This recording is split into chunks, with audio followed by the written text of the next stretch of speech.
What up, what up, what up, football fans all over the world? It's your boy Mac the Giants fan here with my guy, the super dope co-host, Adam Costas.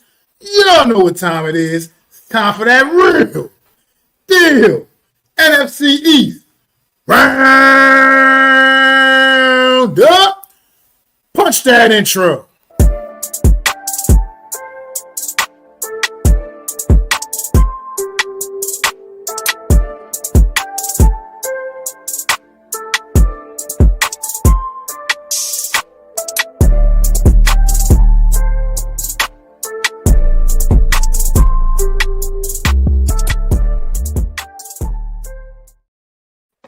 Good afternoon, everybody. Welcome to another edition of the Real Deal NFC East Roundup. I am Mac the Giants fan here with my guy, the super dope co-host, Adam Costas. Tough week. Week 6 was a rough one for the NFC East, all except for one squad. You know, we'll talk about them in a little bit. But tough week for the NFC East, man. I tell you, I mean, it was a rough, tough sailing, man. But I don't know. I'm just kind of a little more pumped up. I'm a little amped. You know, this is. As a Giant fan, I'm getting life breathed back into us. I feel like, man, a little bit. It's coming. We just gotta keep it going in the right direction, man. Adam, how you feeling today, though, man? Well, it surely feels better to be the sole winner of the NFC East this week and get to kind of fluff your chest out a bit, especially for you in Eagle country, that no one could really say much to you this week because you had their number. They can always say the record and all that stuff, but you had the pride of the team, and that is the Giant win, and not just a win, a resounding butt kicking. But that's not. We'll talk about them in a minute. But it's good to come off of a victory Monday, so to speak. Absolutely. What's going on in the chat? No Mets, no Nets, no Jets. Yeah, I mean, I was just trying to be nice. You know what I mean? Look, I don't really care about all them. I don't care about all them losing out, But in the fact, I love just a week when it's the Giants are the only NFC East winners. I mean, it just gotta love it, especially when it's at the expense of the champs. So, but we'll get to them in a little bit, man, because that game was already a week old now. Let's get to these Sunday matchups. Carolina hosting the Dallas Cowboys, man. I don't know what it is. I feel like did Dallas lose to Carolina last year too? I don't know. But I can't remember. I feel like they played them. Oh, yeah, they definitely played them because we played that whole division last year. But I do know that I got this pick right. You did. You absolutely did. Just was an upset special. You nailed it. I can't remember. Maybe Dallas did beat Carolina last year. But, yeah, they did. They did. I've now had to look at it. Dallas did beat Carolina last year, but Carolina played them very, very tough in that game as well. And this one, Carolina was able to actually get the job done, man, and walk-off fashion, kicking the field goal with time expiring to upset the Dallas Cowboys on Sunday down in Charlotte, man. What your thoughts on this one, Adam?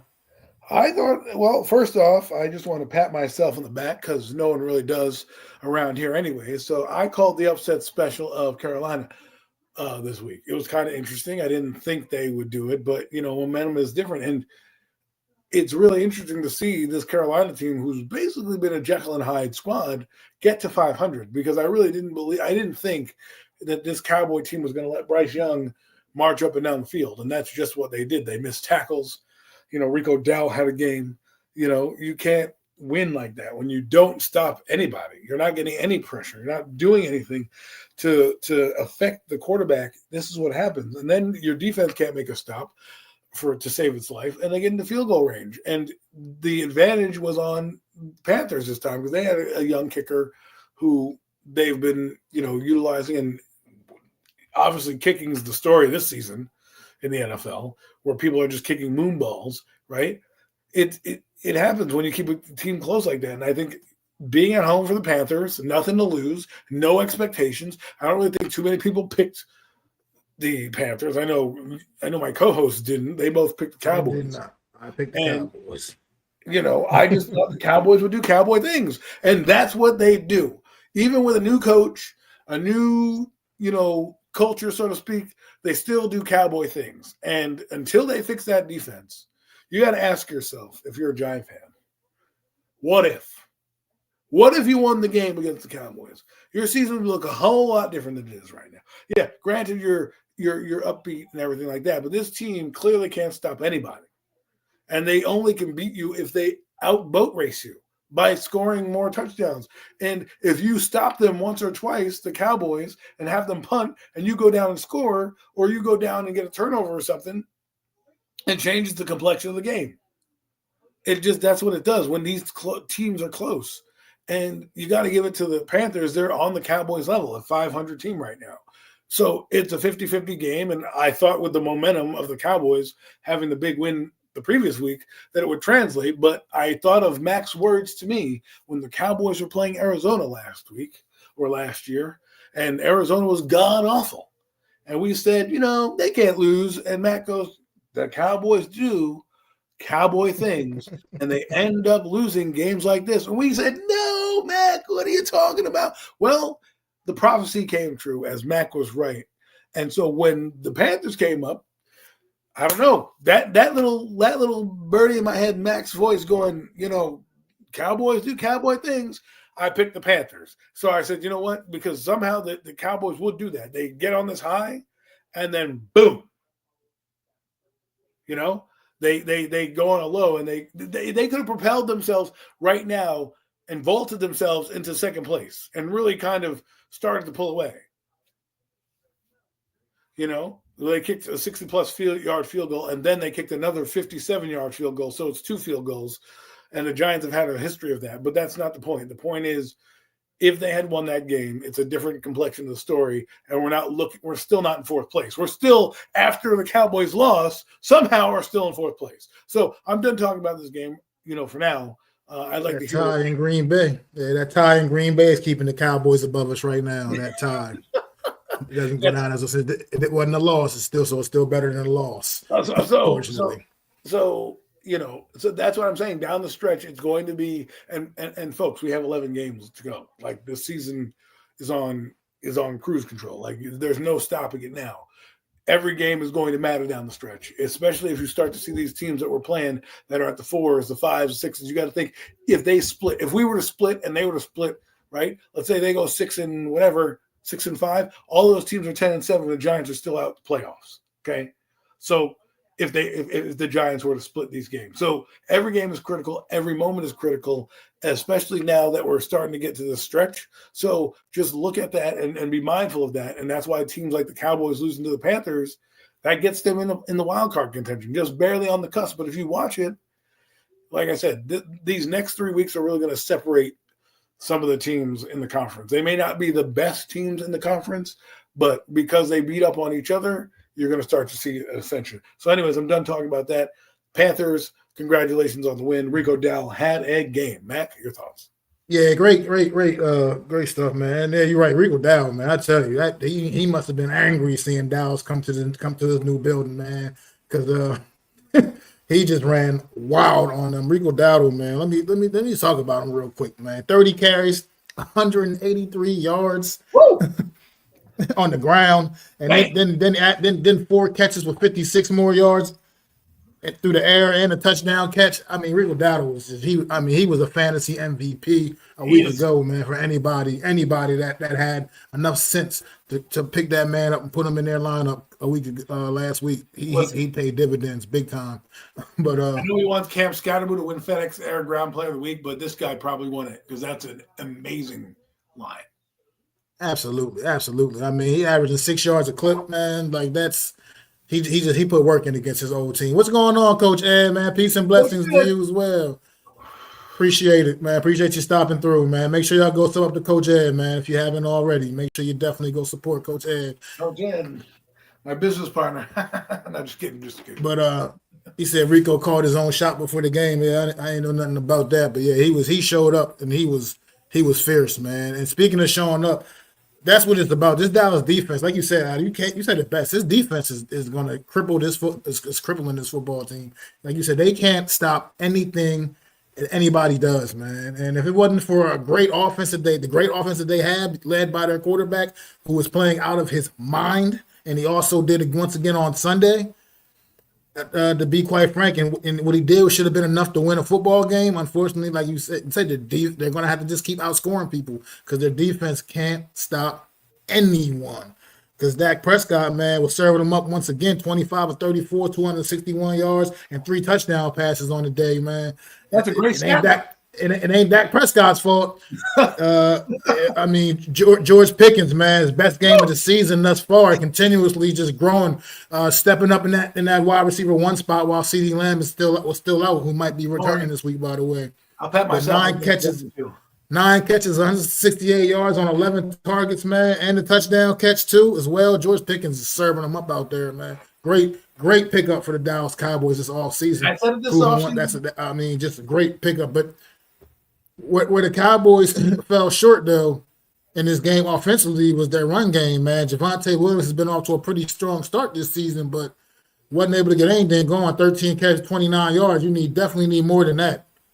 I mean, to get anything done. As a matter of fact, the Cowboys only rushed for 31 yards on the day. That's definitely never going to be it.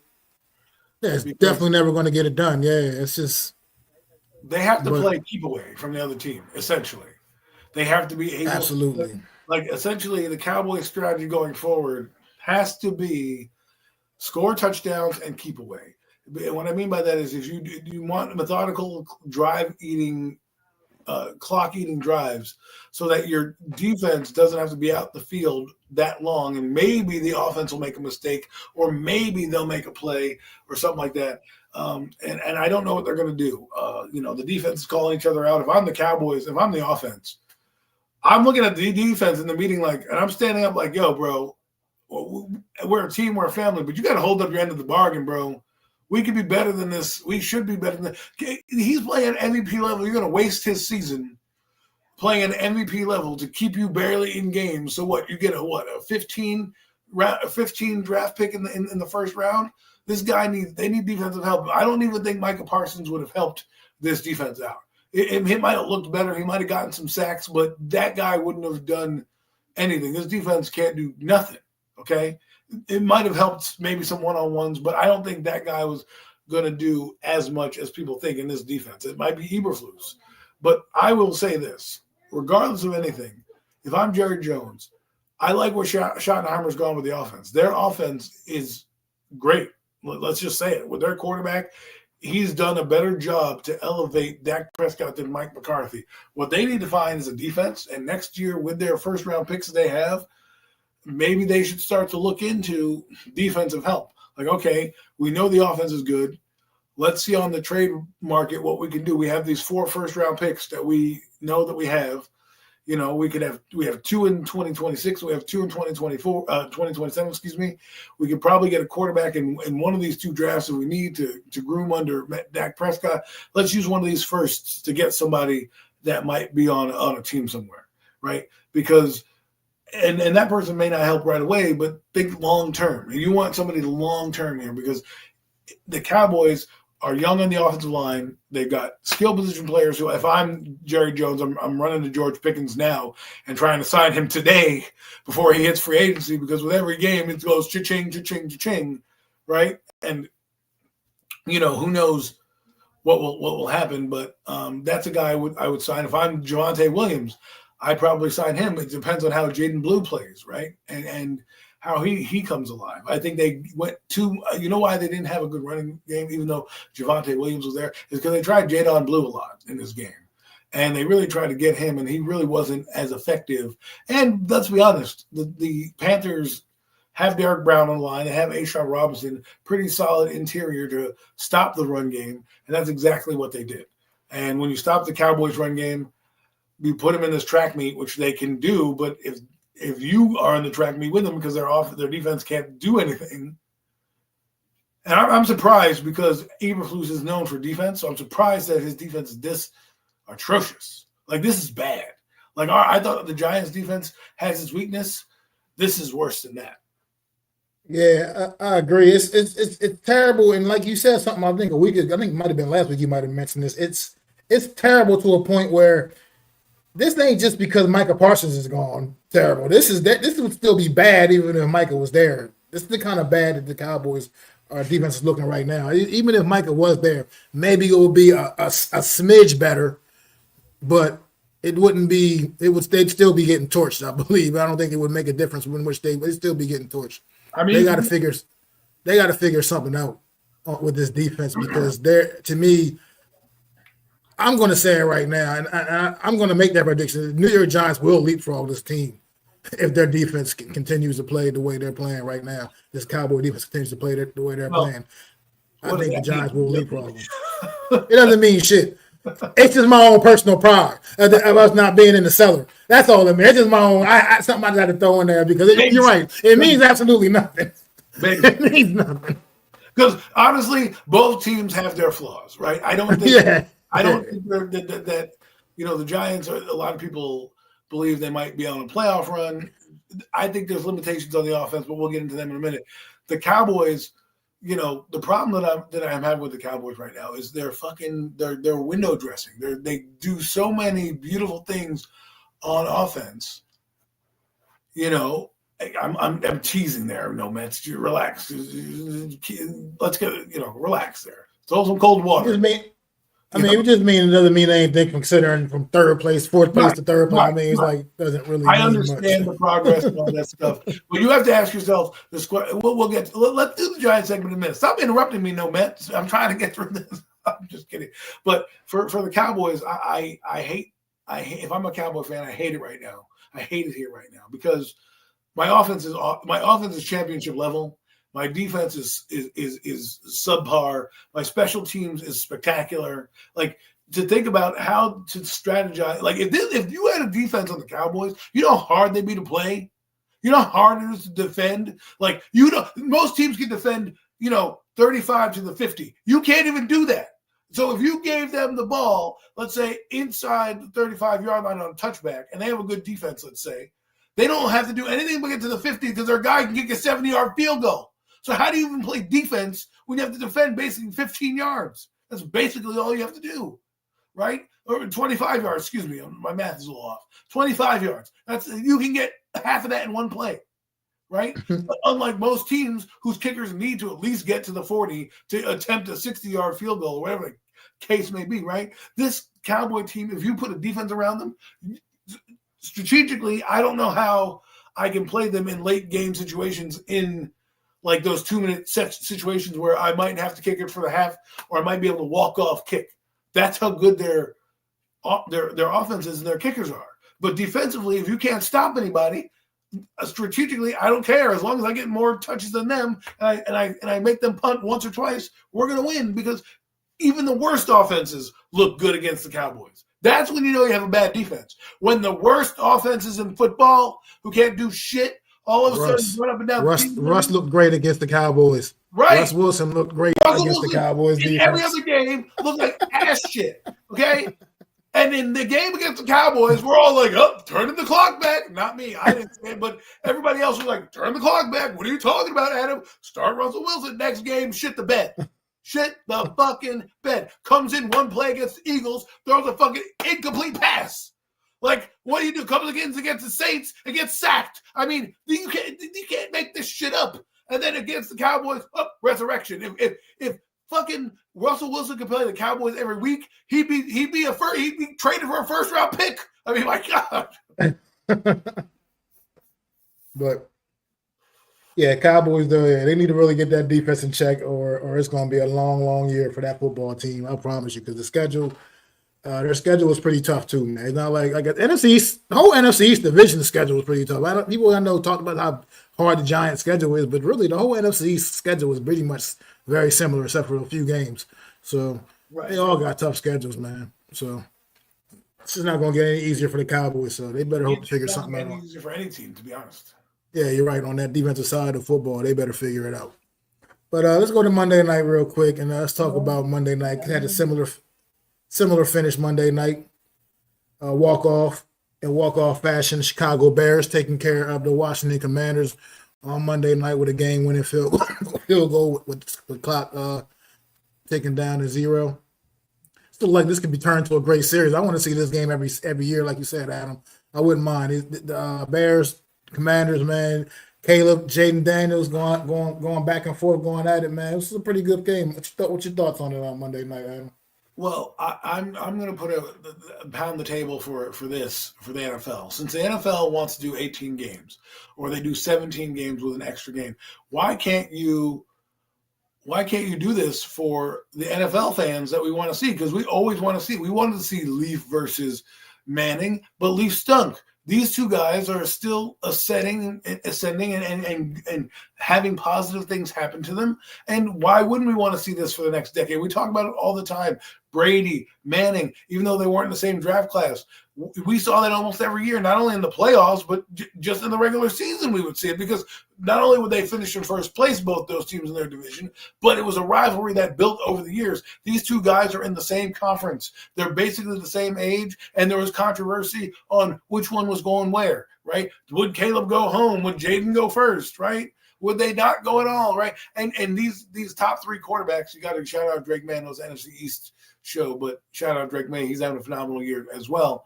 These three quarterbacks in this top three, I want to see them play each other, because that's what you build this franchise on, the NFL, right? We talk about Mahomes. There's got to be a new changing of the guard, so to speak, of quarterbacks. Like everybody likes Aaron Rodgers, but we got like 11 games left to that guy, if that, right? We hopefully have another, 100 games of these two guys hopefully playing together in the next 10 years or so, So I want to see this rivalry in and out in a nutshell.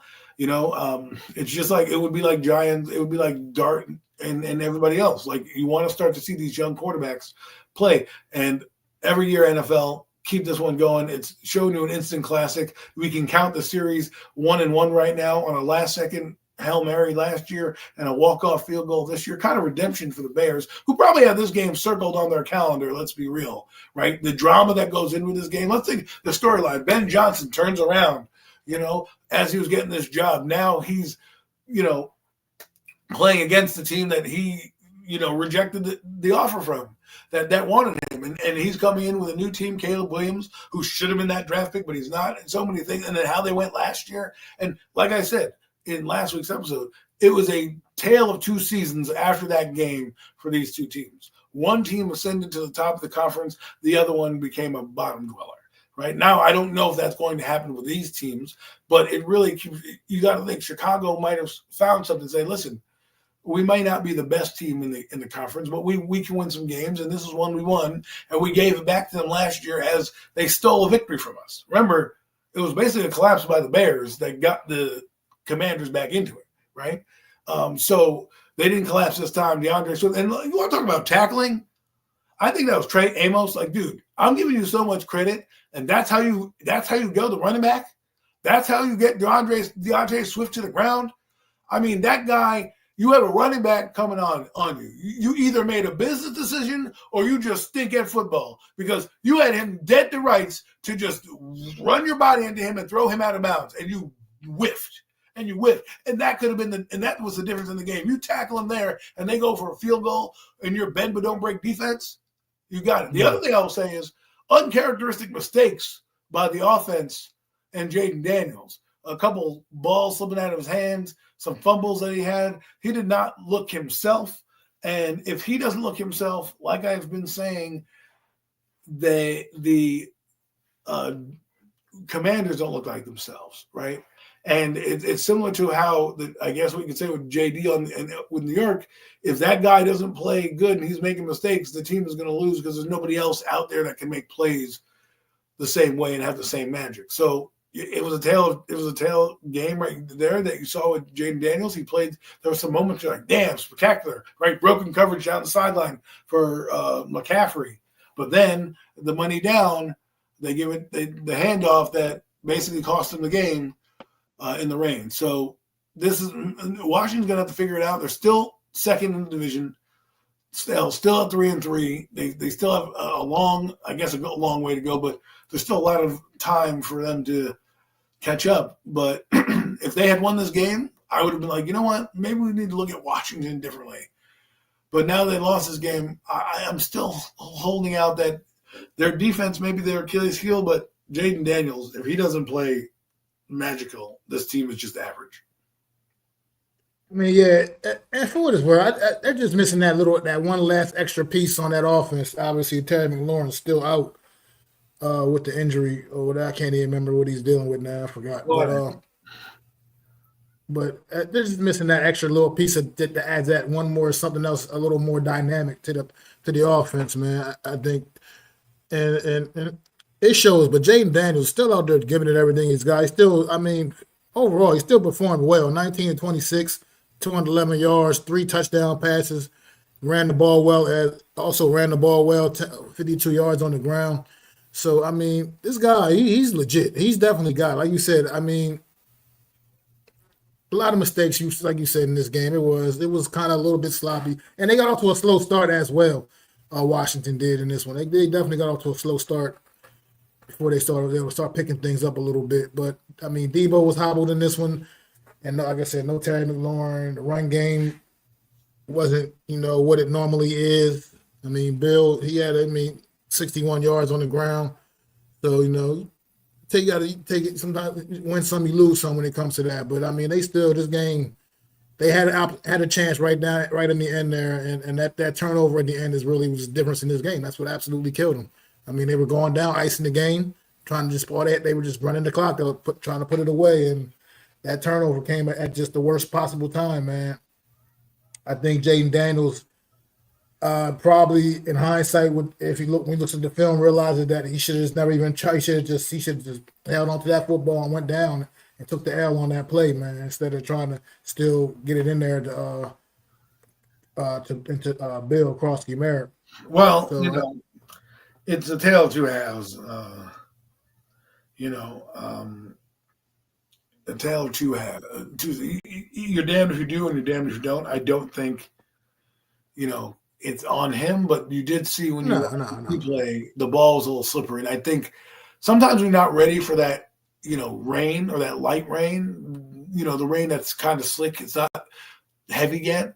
That makes that ball probably slicker. And I don't think you'll see him play that bad a game again. I think he's played a couple bad games. I don't know if it's a knee injury, if he's pressing too hard. But other than that, other than the turnovers, they were moving the ball up and down the field. Like, they weren't having too much problem. Well, that's what I was saying. The only thing that made him seem like he had a bad game was because of the turnovers, the interception, the fumble at the end there. I mean, but otherwise, he still had good, solid numbers overall. I mean, through 3 touchdown passes. So, and he ran the ball effectively as well. So, even with that knee, with the brace on his knee. So, I just, like you said, I mean, it's just things happen sometimes. That was it. And sometimes your mind's not going to work that fast to realize maybe I should just tuck this and hold on to it and go down with it. But when you start mishandling that situation, you don't want to risk a turnover, and trying to force that in there like that ended up being a very costly mistake. So it's unfortunate for the Washington Commanders in this one to take that L, but it was a great game, and it's great to see these 2 young quarterbacks battling like that 2 years in a row, actually giving us absolute classics. 2 years in a row, man, and it will be fun to be able to continue watching this. If you could watch this every year, what's going on, Ludwig? Hey, Ludwig, how are you? Appreciate you popping in, man.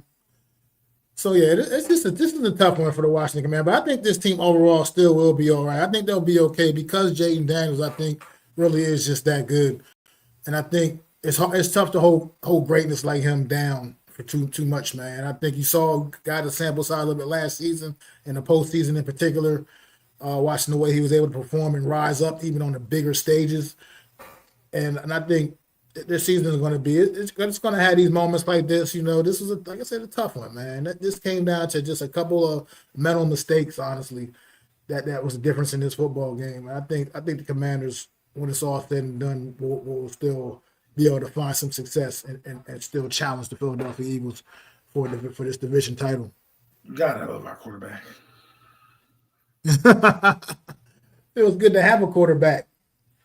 It was great to have a quarterback. It does. I was talking to some guy earlier today, just some random guy I ran into, and I was out running some errands.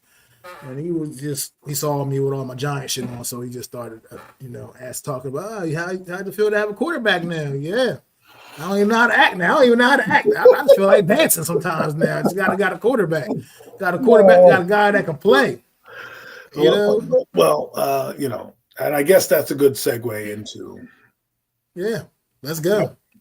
Let's go back to Thursday Night Football. So, we've talked a lot about Thursday Night Football, and we don't need to necessarily recap it here, but let's talk about that feeling. The reason I said that is I'm reading online that, our quarterback's out there saying, I trust my left side. I think Andrew Thomas is the best left tackle in the league. That's the type of shit I want to hear my quarterback say. That's the type of confidence that he's already out there instilling in people. When you say, Mac, that you're ready to dance because you have a quarterback, this is the feeling I wanted you all to have. This is the feeling that I wanted to have, that we needed to have as a team, as an organization, as a fan base. You know what that feeling is? The feeling is knowing on Sunday against Denver, we have a chance. We may not win, Yep. we have a chance. If you went in there with Russell Wilson, we have no chance. Daniel Jones, you might as well not even watch the game, right? But when you have this kid, what he's doing right now is he's bringing that energy, the enthusiasm, the high level of play, the stuff we talk about, the things that I've been banging the table for, and the things that when we were doing our scouting process, I told you he'd be good at, right? And the reason why I say this is I've had many conversations about big moments in big games. Guess what? Thursday was the biggest moment of them all. The Giants have been ass cheeks on prime time for as long as I can remember. His first primetime game, not only does he put belt to ass to the opponent, but he puts belt to ass to a division rival who's basically been laughing at us for the better part of a decade. Okay? Has been laughing at us the better part of a decade. And so their defense is a great chance to pitch a shutout too. I think you're underestimating that Bronco defense. But the point is that this team has that energy, that life. This is the feeling you had when Eli Manning was in his prime, that you didn't give a damn who was on the other side. Because I have Eli Manning. You may not like him, but I damn know sure he can play football. And maybe Jackson Dart doesn't end up being in the top 10. I will tell you this, from what I see, I know and feel his energy through the TV. I can feel the magneticness that's going on. He is going to outlast Dable. So people, don't worry about Dable. Don't worry about Dable. Worry about, I'm giving it to you as a content creator. I'm just saying, throw some respect on that Broncos team. They've earned it. You can still be a Giant fan and respect the opponent. But the point is, Jackson Dart gives you that energy that this week, you're like, we can beat Bo next week and go in there. You haven't had that energy in a while. And it changes your momentum. Right? At 2-4, you don't care if you win or lose because you're 2-4. You want to just see the kid play. How good is he going to be today? And if things go right, maybe he ends up driving the ball downfield. But a game against the Eagles, everything on the line, you caught him at the right time, build off of this. But this energy, what they were doing against the Eagles, throwing the ball up, people said, he can't throw deep. He can throw deep. You got to understand, Jackson Dart in the game, I thought his best throw, honestly, was to Wan'Dale Robinson, where he moved out of the pocket after almost getting sacked, reset himself, and threw a sidearm pass to Wan'Dale in a way where all Wan'Dale had to do was turn his body, make the catch, and turn, and he's gone. There was no turning back to the ball or falling or fading like certain other quarterbacks we've had on this team. And that's the difference, because then you can make a play like Wan'Dale Robinson made, right? Or little Jordan Humphrey made, because the guy is trusting everything. He's out there playing ball, balling out.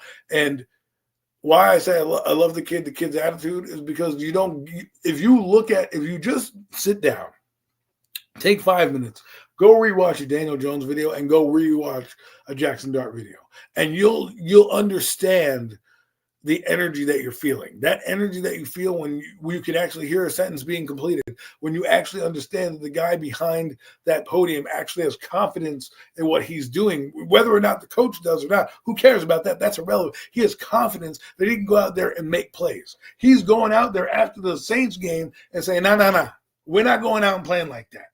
When did you see that or hear that from Daniel Jones? You didn't. And that's a whole mindset. There are guys buying into this system right now that probably wouldn't have bought in even if Russell Wilson was there, because this guy is the goods. And again, he doesn't have to be spectacular. He's a winner. Now, I'm hoping that he can do what he did at Ole Miss and throw for 4,200 yards and 29 touchdowns and be great. But right now, let's take the baby steps. The moment's not too big for him. I think going this week, won't be too big for him. But That's the feeling you're getting. The feeling that I was for 6 years banging this table for. This is the feeling you now get. This guy has played 3 games, and you're oozing with energy. 3 games. Imagine what happens as he gets better. Yeah. Everything you just said. Jackson Dart, man. Jackson Dart. This kid, as a rookie, his pocket awareness, like his eyes are always downfield, looking to make a play, knowing when to run. It was just great. I mean, the way that one the first big play hit the Jordan little Jordan Humphreys high, giving him an opportunity to go up and get that thing high pointed. Man, these are the kind of throws you want to see a quarterback making, man, out there making the right decision. You're right, that Wandale throw, that was also, like you said, a great play.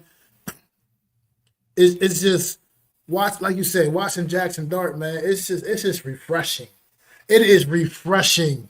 Because look, I love Eli Manning too, but Eli Manning was a pocket guy, period. He wasn't doing all the running the razzle dazzle, running around and all that. He was just traditional drop back pocket passer. Don't get it twisted. He won us football games. He won us championships, and I love Eli. Don't even misconstrue my words, but it's just Jackson Dart, man. It's just something. As a Giants fan, I never got to actually truly witness our quarterback. I mean, Hostetler was, he could move around a little bit, while he was back there as well. But it's just fun to watch. And Cam Scatterboo, Cam Scatterboo, running back 1. Sorry, Tyrone Tracy. It's just how it goes, man. Cam Scatterboo took your spot, bro. That's what it's got to be, man. You're gonna have to be the compliment now, unfortunately. But it's just the way it goes. Offensive line solid, man. Look, it's not perfect, but at the same time, Jackson Dart makes it look better. But the things he's able to do, he helps this offensive line out. That's something Daniel Jones was never able to do, man. He was never able to kind of give this bad O-line a little bit of a hand with, just the way he moved around in the pocket. Jackson Dart, it's a whole different ball game, man. And yeah, like I said, shout out to little Jordan Humphreys coming up from the practice squad, number getting called. This guy's already made a bigger impact than guys that have been here since week 1. Already making a bigger impact.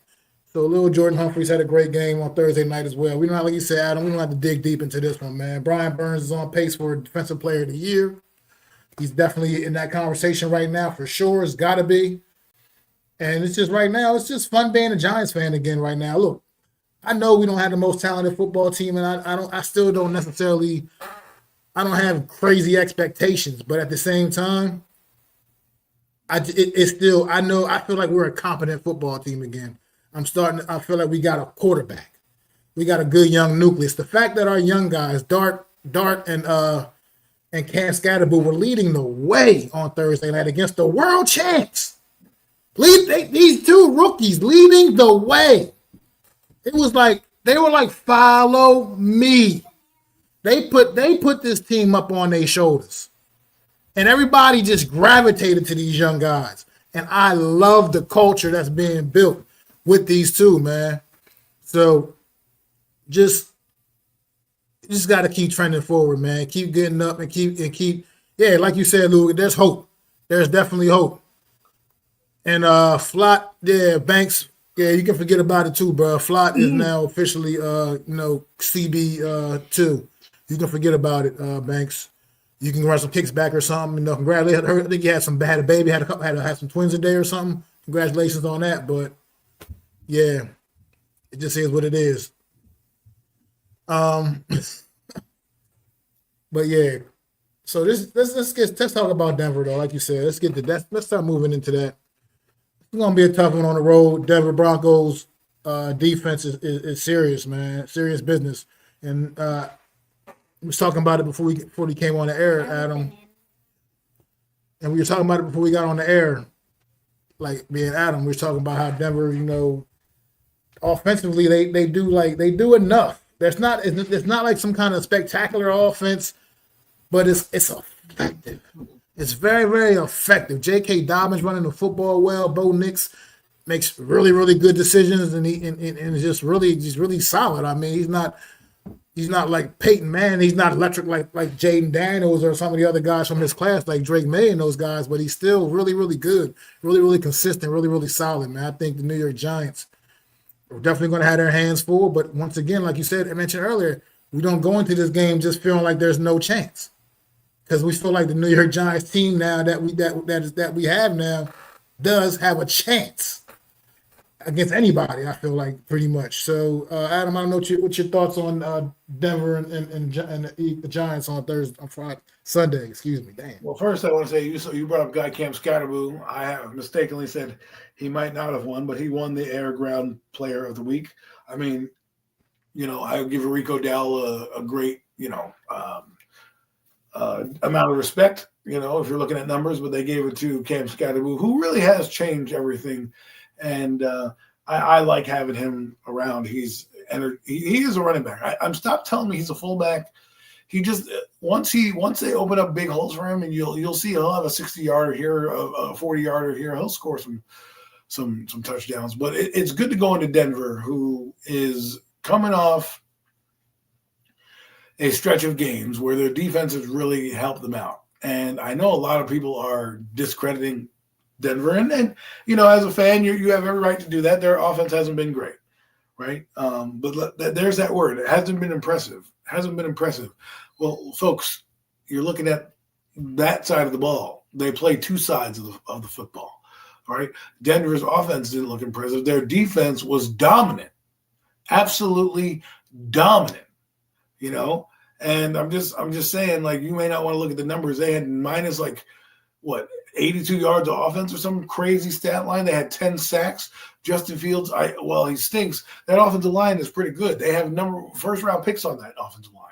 And they were running around guys like it was nobody's business. And they have Patrick Surtain and Raheem Morris. They have a solid defensive unit. So that's a good point. They are more than a touchdown favorite on us. So that's not really. Well, I'm not saying. That's what Vegas is saying. I'm talking about Giant fans who I'm listening to, who aren't giving any credit to Denver, which is fine. I want to be respectful. I'm going to pick the Giants win because I'm a fan. I get it, but let's not throw shade on this. Oh, they're not impressive. They've won their games in ways that we talk about. Win ugly. That's what they do. They win ugly. They find ways to win games. That's what they've done the entire season. So it may not be impressive, but their formula is working. Freaking phenomenal defense and make just enough plays on offense to win the game. And that's when you when you have an offense like that, Bo Nix can go out there and they don't have to worry about certain things because they know their defense can get them the ball back. And so, coming home in this atmosphere, it's going to be, a raucous crowd. Think about this. This crowd hasn't seen their team in 2 weeks.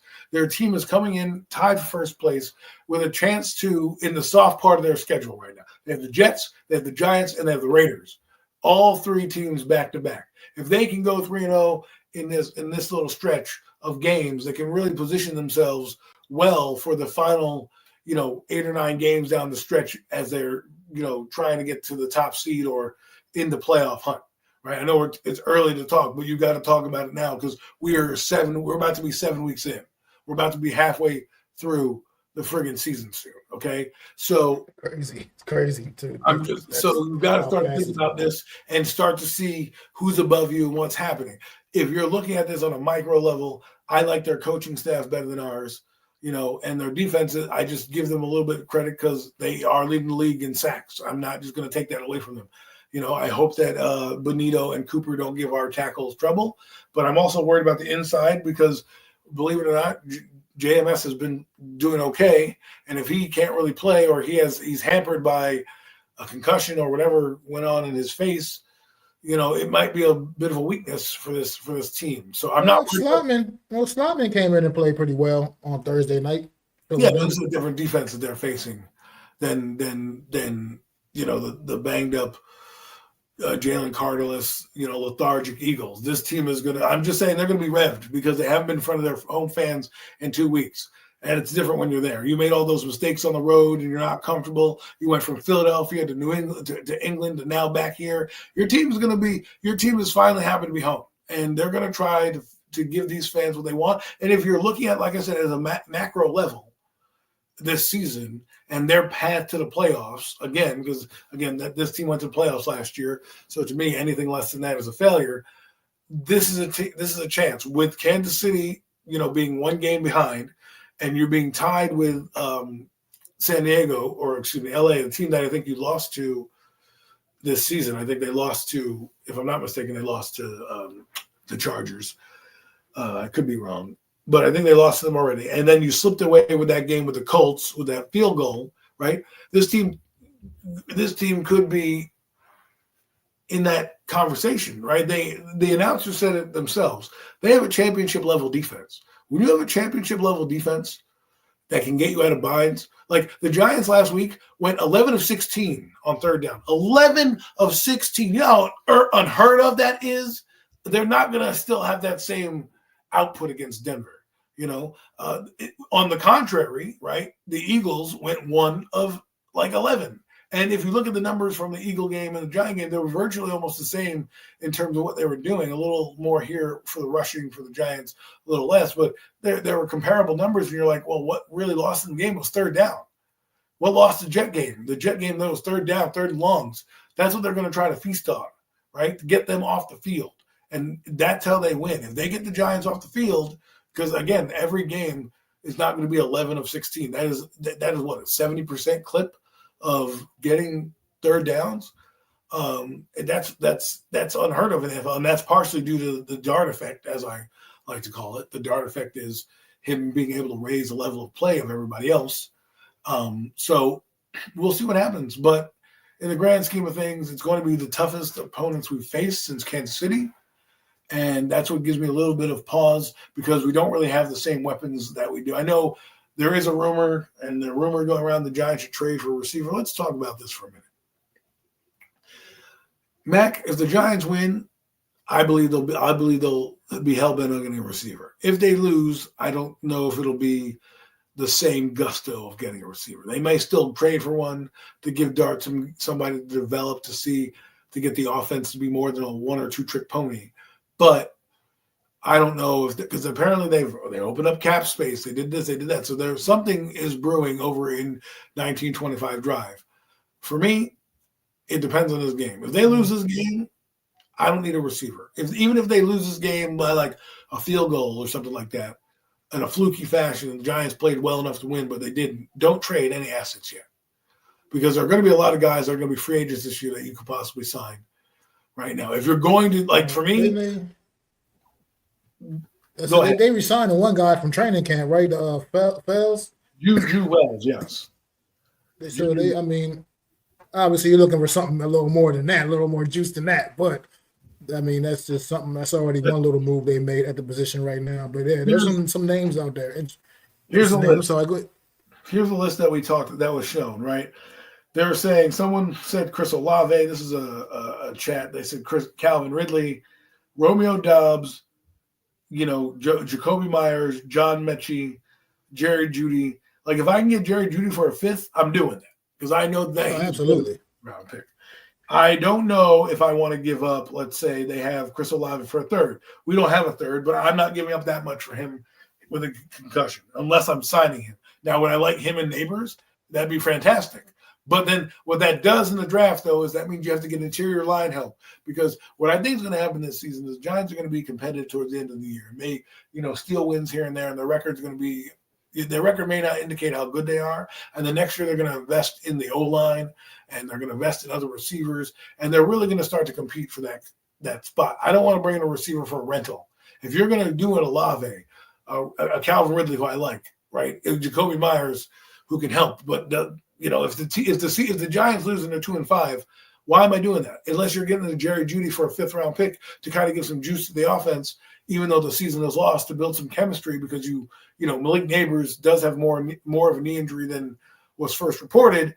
That's something you may want to look into. So, of those guys, if I can get a fifth for Jeudy, I'm doing it tomorrow. I'll give them whatever fifth they want, 22, 20, 27, 20, 26, whatever, right? John Mechie is interesting. Romeo Doubs, I think, is interesting. But Romeo Doubs is a guy I don't think I would give more than a sixth-round pick or something like that for. And John Mechie was intriguing coming out, but again, he may not cost that much money, so I may not want to give up resources for him when I can just wait to the end of the year and give him a contract. But obviously, it depends on this game, right? So, Yeah. Well, actually, I don't know. I don't know if this was true. I'm not sure if I didn't really get to substantiate, but I was reading about another receiver that's possibly could become available. I mean, via trade. It's talking about Jalen Waddle. I don't know. I don't know how if that was accurate. If it was something might have been fake news. I didn't really get to really. It was something I just kind of saw a little bit before, not that long before coming on the air. As a matter of fact, how would you think about a guy like that if Miami was looking to move a guy like Jalen Waddle? What would you think about a guy like that? unfortunately, he's not my cup of tea. I think we have so many guys that are similar. I would want somebody a little different. Calvin Ridley, a little bit bigger bodied, like a Jerry Jeudy kind of guy. That's just the way I think that every receiver that we have is a Smurf, right? We always get these little speedsters. Now, Waddle has done some things, but to me, reminds me of a better version of Rondo Robinson. Romeo Dobbs is intriguing to me. But for Waddle, for me, I just see a faster version of Wandale Robinson. I think he's better than Wandale Robinson, obviously, but I already have that guy on the team. So why am I going to trade for a guy like him? Even, he's good, but why am I going to trade for him? Now, if you don't want Wandale Robinson, who I think is in a contract year, if I'm not mistaken, then yes, you bring in Waddle and let him get chemistry with Jackson Dart. He also can do a lot more in the what's that game? The little end arounds and stuff, little sweeps, little jet sweeps. Wandale Robinson can do that. I mean, Waddle can do that. So I mean, I'm not opposed to it. I'm not going to be mad if they we're getting a good player. Oh, you friggin' jerk! You hate a good player. No, I just think system wise for me in this giant offense, I just think I would like to see somebody slightly different than some of the guys that we kind of prototypically, go after. And I would like to see a Calvin Ridley. Look at little Jordan Humphrey. Look how we utilize that guy. You don't think we utilize Jerry Jeudy, 6'2", 6'3" kind of guy in the red zone? Speed, a little taller than Malik Neighbors, tough guy, can be our number one right now coming in. I'm not saying that Waddle can't be that, but I'm just saying for me, I want to look what Dart does with 50-50 guys. Get him more of those players. That's a good, that's a very fair point, and I definitely get your point there. Right about now, in my opinion, pretty much any of those guys will be upgrades in the position for what it's worth. So honestly, if we can get our hands on any of those guys right about now, I think it can make a difference in this offense. Because I think Jackson Dart has already demonstrated after watching that game against Philly. I mean, let's face it, you went into that game where Wandale Robinson was the best wide receiver you had, and look, I'm not as sour on Wandale as you are, but at the end of the day, I still understand that it's not necessarily a good formula for success when he's your best wide receiver. When I look at George Pickens, I am. And it's like, my thing is, the fact that Jackson Dart went into that game against the champs on Thursday night, with Wandale being his best guy, his top guy, was going to be the guy that was most likely going to be his most reliable target. It's just, it goes volumes to show you like what this New York Giants team could be on to, man, because Jackson Dart's a guy that clearly can kind of elevate the talent around him a little bit, and that's what he did. Like I said, you got a nice solid game out of little Jordan Humphries playing his first game of the season. You know what I mean? And Wandale Robinson, but that's once again had a good game, and just Jalen Hyatt even made a few catches. You know what I mean? Like for what it's worth. But that's when we have a quarterback, he can make guys. Now again, the Eagles. I'm not trying to take anything away. They didn't have a great secondary back there. This secondary will be a little better. We'll see how well these guys perform again against a stronger secondary that was like with New Orleans. New Orleans had a couple of strong guys in the secondary. That also Denver has. So if they can make moves against this guys and make plays, great. But there's clearly a reason why the Giants are looking at receiver. They obviously know that they don't have enough weapons going forward with Malik Neighbors out and Darius Slayton, looking like an ostrich and burying his head in the sand anytime something gets hard, and Wandale Robinson is only, he has a ceiling. He's like, if we had George Pickens right now, Giants are not even looking to trade for a receiver. They are saying, screw that. We got Pickens. We'll work this out, right? because they'll have Pickens and I'm hoping that the Cowboys give him up because that'd be a target I go after for the Giants. But all right, bring that guy in, him and Malik Neighbors. Woo! I mean, good God, with Jackson Dart, my Lord, I would love that. Well, we can only dream of that. We can definitely only dream of that. But yeah, I just mean like I said, I just think when we got a guy like Jackson Dart, man, he's an elevator, man. He's going to elevate those guys around him. And real quick, my fault before I move this, forgot to say what's going on to Zion in the chat, man, and Mosley, man. I appreciate y'all stopping in too. Shout out to both of y'all, man. Make sure I go sub to Zion Zenith, man, at his channel, Zion Zenith, man. Let me just land this plane real quick, and we can go on to the next thing. The thing about Jackson Dart elevating, this is what we talked about last year. Some of the points that I've made for the last years, and I'm not trying to make this about me. All I'm trying to say is when you articulate something and you see something, that's what you know, right? You're seeing a guy go out there with lack of talent, injuries across the board, off the line, not spectacular. If you were to tell me who's off the line is better coming into the year, you'd probably say Jalen Hurts, right? And he's doing this in a game of this magnitude. And that's the difference between he may not have statistically, blown up the stat sheet, but what matters is in the moments I needed you, was he there? And he was. And he did it in a way where you can't even remember a throw that was like, oh, that was cringeworthy. Did he have a bad throw that was a miscommunication? Yes, that's not his fault for throwing the ball in a spot and the receiver not looking. That's great awareness by the defender and no awareness by Theo Johnson. So when you look at these things and you're evaluating quarterbacks, and let's hope Dart has a long career with the Giants, I want to watch this kid evolve. I think he's going to end up being a star in this league, and we're going to have a guy who you're going to see on billboards, posters, ads all over the place. Like, he's got that kind of charisma. He's got that kind of look. He stays healthy, and he gets his team into the playoffs. Hell, he's won the championship. Healthy. Right? Got to stay out that blue tent, man. Got to stay out of that blue tent, though. That's the one thing we need to stop seeing is him going into the blue tent every game. We got to figure that out. With that being said, that's why when I was arguing about quarterbacks to people, this is what you want to see. When a guy can elevate the people around him, right, without having much around him, that's what Matthew Stafford. Back to the old name, brother. What's good, man? I'm assuming that's AK. Yes, that is AK. He's got it. The reality check, I guess, is that his team is not as good as it was before. But who knows? I could be an Eagle fan. But welcome, AK. But like I said, Jackson Dart, I'm going to enjoy this season. I'm going to enjoy this ride because we haven't seen it like this. And again, it's not about the stats, people. It's about how he plays in the moments that we need him to play in big spots.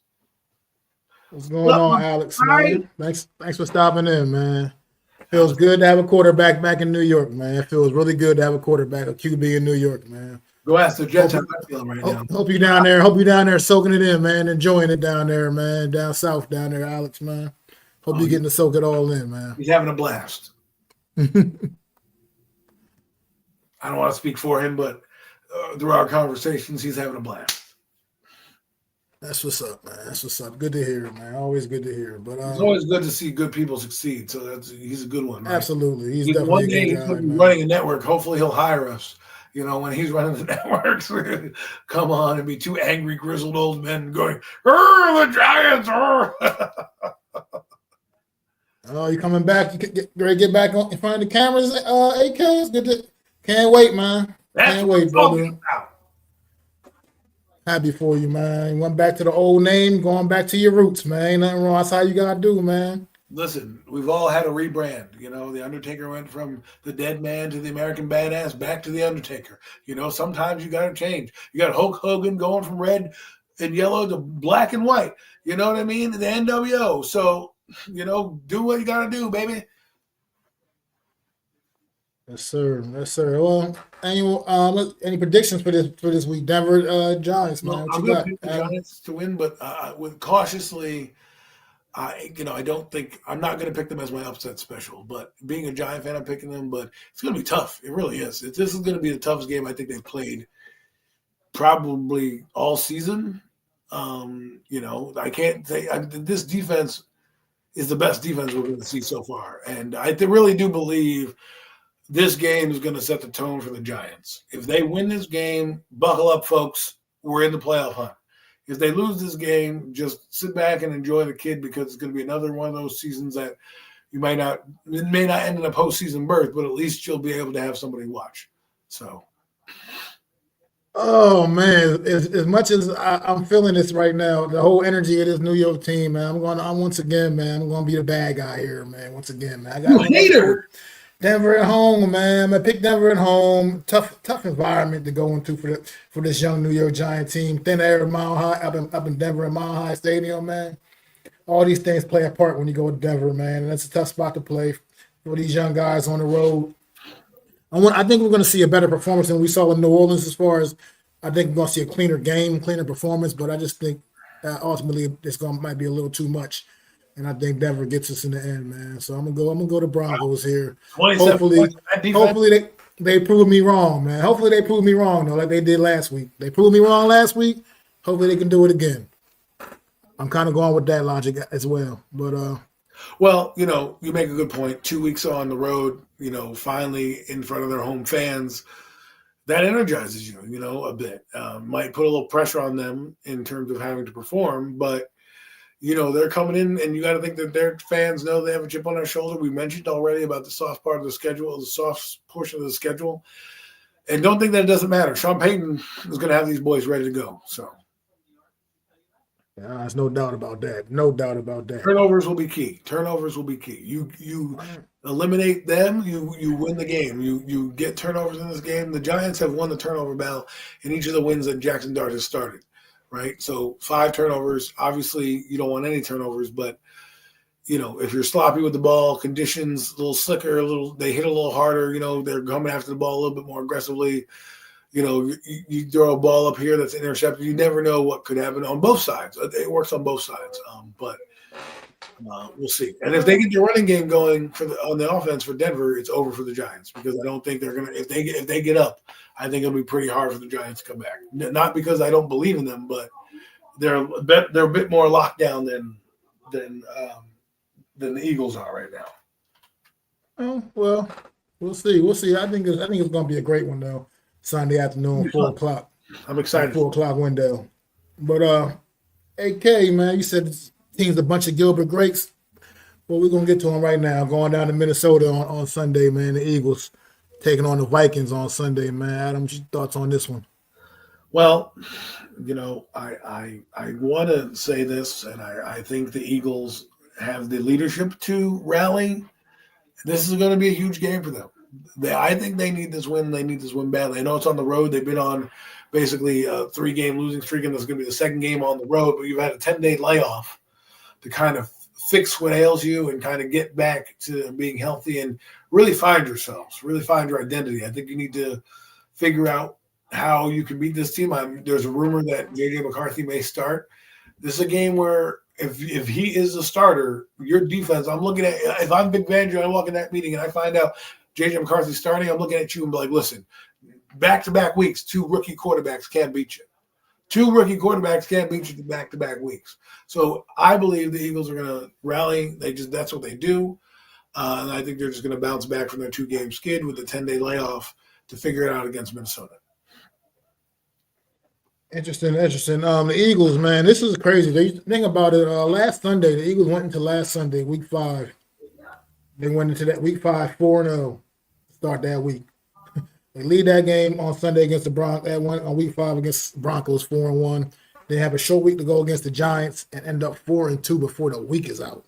After being 4-0 at the beginning of the week, they find themselves sitting at 4-2 right now. The Eagles are finicky, man. It's weird. I don't understand. I know, granted, they had the big Jalen Carter injury. That's a big blow, and then Kenyon Mitchell getting injured during the game on Thursday against the Giants. That's also a big loss. That's 2 of your absolute best players on defense, for sure.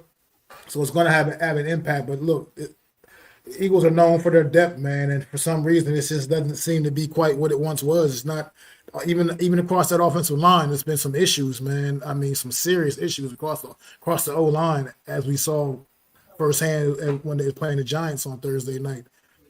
it's just something about this team. I think this is the defending world champs, and I still believe this is a very good football team.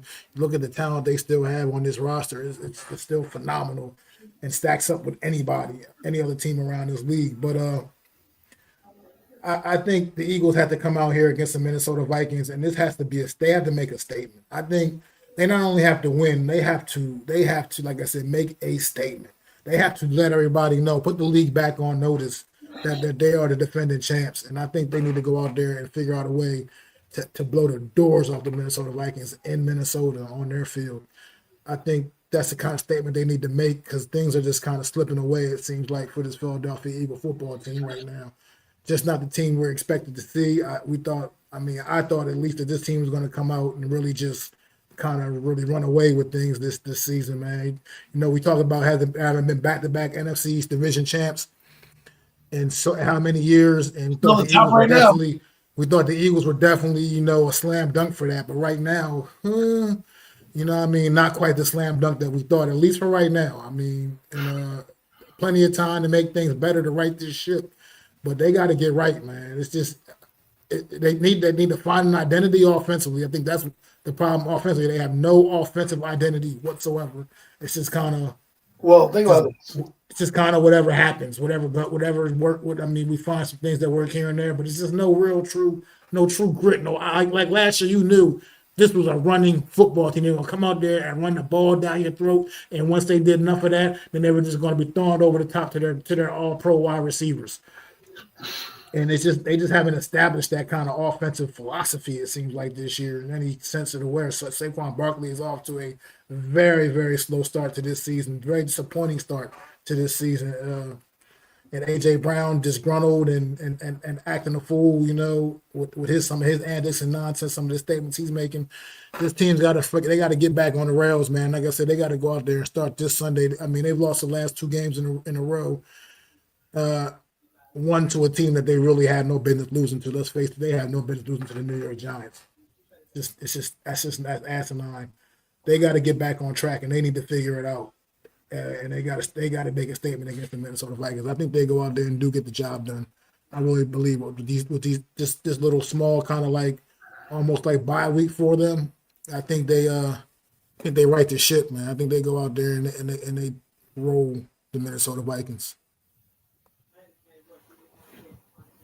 Well, you're not wrong. I don't have much. I mean, I'm just looking at it like this. They had a mini bye last year or a bye week last year against Tampa Bay when they were like 500 and they, you know, games were being lost on last second and they started worse off than they did this season. And this season they're 4-2 and somehow they're still in first place even with all the stuff that's going on. So if there's any team that I wouldn't, you know, count out, it's the Philadelphia Eagles. Somehow they always rally and find a way. And with 10 days off, Nick Sirianni has had these teams figure things out. Now, again, I could be wrong, and they get the doors blown off, and they don't show up at all. But I just feel like, you know, I just feel like they will figure it out. And like I said, if J.J. McCarthy plays, it might play into their favor. A guy who might be a little rusty, who may not take as many chances as Carson Wentz, right? So I don't know. Vic Fangio, they're getting much maligned. They hear the stuff, so they got a lot of work to do. And trust me, they did not like that drubbing they got. So if they want to come out and believe that they're Super Bowl contenders, which we thought of for the first 4 weeks of the year until they lost to Denver, which they had that game in the balance, and basically lost. Had they won that game, right? Had they won that game, it's probably a different story. We're probably not saying, oh, my God, they're going to lose to Minnesota. It would have just been like, oh, they lost to the Giants in a fluke. Here we are, right? So, but they've had some victories, and I think we'll see them play in this game. And that's why I'm picking them, because I just think they make adjustments well. So. Yeah, I mean, AK obviously he's not satisfied with his offensive coordinator, the play calling. It's been weird, man, watching this team. It's just been weird. The disconnect, something's not adding up. Something's weird. I don't know if Nick Sirianni needs to take a little more control of that offense or something, but it's just something's kind of, you know, a little tart up there in Philly, man. But I can't pretend that I'm upset about that either, so I'm not. Not one bit. But don't be bashful at all, man. Tampa Bay right now looks like they are running the NFC. I think they're right now looking like now. Every week it's like this opinion changes, but I agree with you. I think Tampa Bay right now is the best team in the NFC right now. As things stand right now, this team is. They sure play with a lot of passion. That's for sure. I mean, and Baker Mayfield played with a depleted group of weapons himself on Sunday. I mean, geez, can that man? He's out. No Evans, no Goddard. No Godwin, the rookie went down during the game too. The dynamic rookie they had went down during the game. They got to a point where like Sterling Shepard's like their best receiver that they had left, like in that game on Sunday. And like, so what are we talking about, Mac? This brings up a point before we move on. I know it's not takes, but it is Baker. We like Baker here. We like quarterbacks. This is what you talk about elevation. This guy should be in the MVP race because look what he's doing with the player. He made Tez Johnson, who hadn't played a fucking game, kept a touchdown pass. Okay, like this is what we're talking about. And Tampa, he deserves all the accolades that are coming. And who knows? Maybe he's playing at a Super Bowl level. We don't know. That defense is pretty good. They're good enough to win. They have some stars out there, and they do enough with Baker Mayfield, and they really embody their quarterback. And it's going to be fun to watch. The NFC South has two teams that are going to be in a dogfight for at least a wild card, and that's Atlanta and Tampa Bay. But we'll get to that on Premium Takes. Right now, we got to finish up with the NFC East.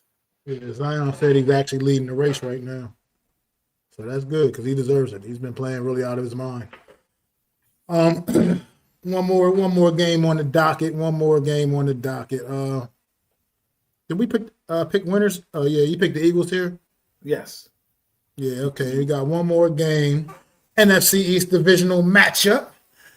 Sunday night football. Wow. Sunday night.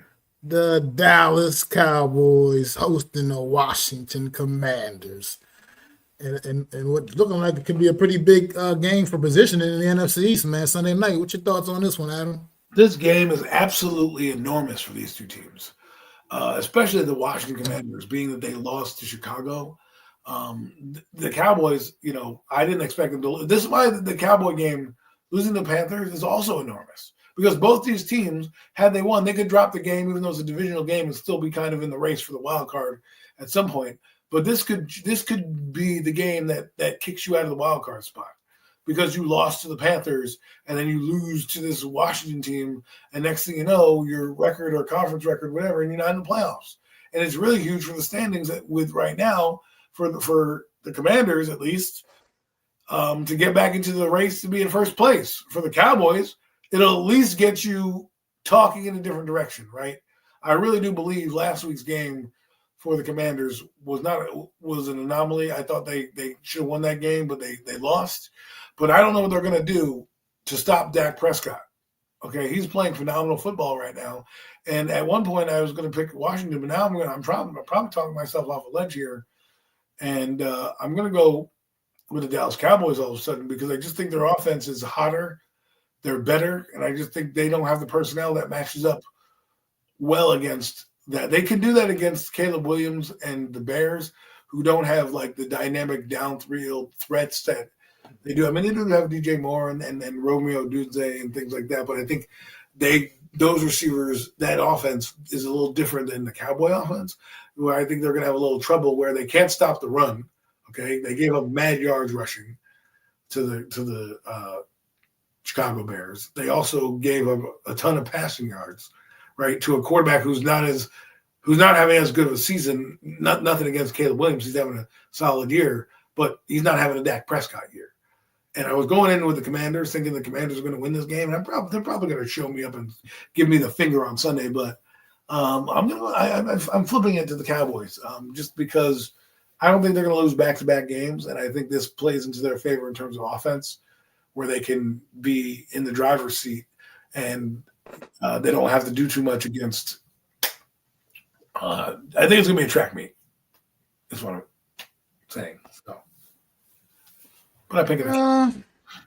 Some reason. I don't know, man. I think I think we're gonna see the Commanders come out here and they're gonna get a big time win here. I believe Jaden Daniels is gonna do what everybody else, pretty much every other quarterback has done to this defense all season long, man, and just it's gonna go out there and torch them, man. I think Debo, hopefully he can come back a little healthier. He's gonna have a big day. I think the Cowboys are just not. I don't think they're gonna have any answers for what Washington is gonna be able to do offensively because the Cowboys' defense is absolutely abysmal.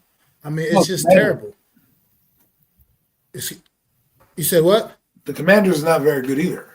Well, I mean, I understand that they're not very good either. I get it, but I just think they're a little better, and I just think offensively, where I hear everything you're saying about what the Dallas Cowboys offense has been pretty, pretty locked, pretty solid. I mean, Dak Prescott definitely in the MVP conversation as well, and George Pickens is just lighting up, and they may even get CeeDee Lamb back this week.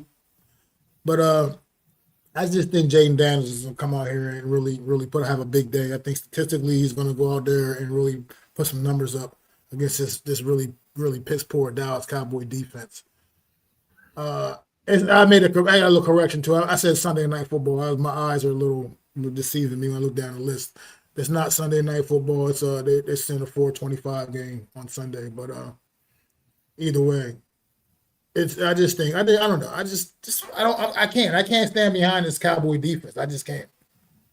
Well, I can't do it. I mean, I get what you're saying. Washington defensively is not exactly lights out either, but I just can't stand behind this Cowboy defense at all. It's absolutely terrible. well, then Tudo, thank you in the chat. I see you, Tudo. How you doing out there, brother? how about this then? All right, let's rephrase it to this. I think the team that makes the less mistakes and is more sound on offense will win the game. Because I feel like it's going to be a track meet up and down, but the offense of the Cowboys, I feel, is a more consistent offense than the offense of the Commanders, right? And the Commanders are prone to turnovers like they were last week, and they have some things that their guys aren't making the explosive that they normally do. And I'm just looking at it like it takes one DB making a play, let's say Jerron Bland, to stop them, right? And I don't know if who's going to win that matchup, but I'm just saying, from my eyes, I'm probably wrong here with picking the Cowboys. But offensively, if I'm going to take an offense, I'm taking the Cowboys right now over the Commanders. Nothing against the Commanders; they just haven't played as well. But it takes one drop pass or one missed opportunity, and next thing you know, you get one less possession, and that could be the difference in the ball game. So, and I think the Cowboys have been in these games more so than the Commanders this season, so they know how to kind of handle that. Well, I mean, we'll see. It should be definitely interesting NFC East matchup for sure, man. It should be definitely a good one, man. I'll be definitely tuned in. No, you won't. A little bit. I mean, I had the Cowboys and Commanders on my little picture-in-picture screen in the corner of the TV. You know what I mean? I had that popping on. That's such a 1990s thing. But yeah, just talking to NFC stuff like we do every Wednesday too, though. Yeah, it's like I said, I can see a lot of points getting scored here for sure.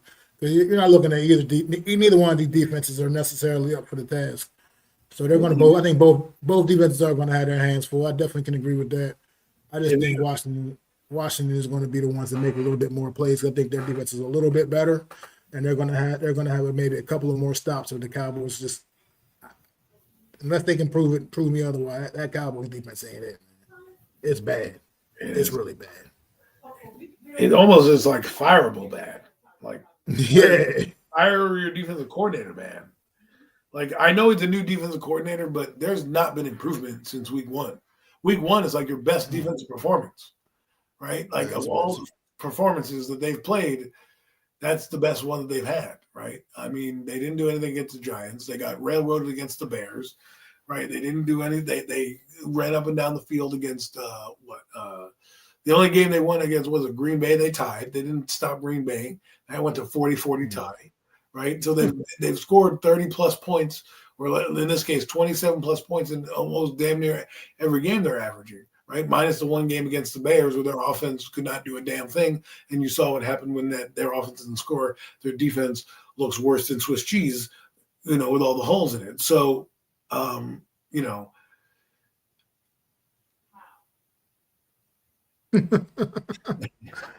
I wish I could feed y'all too, though, man. I wish I could feed y'all, man. Man, I wish we had the crock pot going to give you some stew or something. Hell yeah, it's that kind of day out here, man. It's definitely the kind of weather we got dealing with right now. That good chip, nice little pot of chili or something, man. But yeah, I don't know. You got any other thoughts before we get out of here, Adam? Before we get ready to close up? I think we've exhausted all we can talk about. We just got to see if it plays out.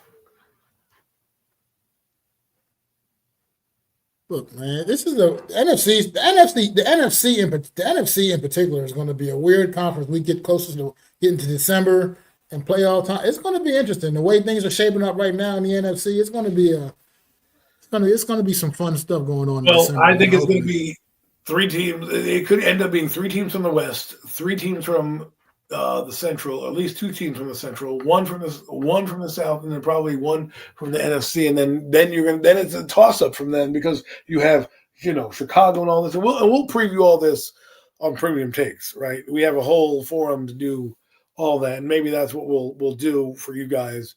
Is we'll look at the playoff scenarios right now. It's never too early because again we're about to be heading into week 8 after this Sunday. Okay, that's how crazy we are at. There'll be 10 games remaining after this Sunday. 10 games. That's literally 8. That's 8. That's 4. That's 4 weekends in November, 4 weekends in December, and a weekend in January and a weekend in October. That's basically what it is. Yep. Season go by fast every year, man. I got nothing. But yeah, I don't really have much else either, man. This is appreciate everybody. This has been another edition of the Real Deal NFC East Roundup. You guys are new to the channels, man. To my channel, Adam's channel, the Hardcore Sports Network. Make sure y'all sub up, like at all the all those channels, man. All those platforms where you can see the Real Deal NFC East Roundup each and every Wednesday, 5:30 p.m. Eastern Standard Time. And we definitely appreciate y'all tuning in, man. I'm Mac the Giants fan. This is my guy, super dope co-host Adam Costas. And we'll see y'all next Wednesday, man. Good night, everybody. Peace. I'd like to thank you all for listening. If you was feeling this, please take time to subscribe and smack them likes. Feel free to drop a comment. Let me know what you think. Don't forget to ring that bell so you know when I'm dropping new content. It's your boy, Mac the Giants fan. You can find me on Twitter, YouTube, and Facebook at Mac the Giants fan. That's MacDa Giants fan.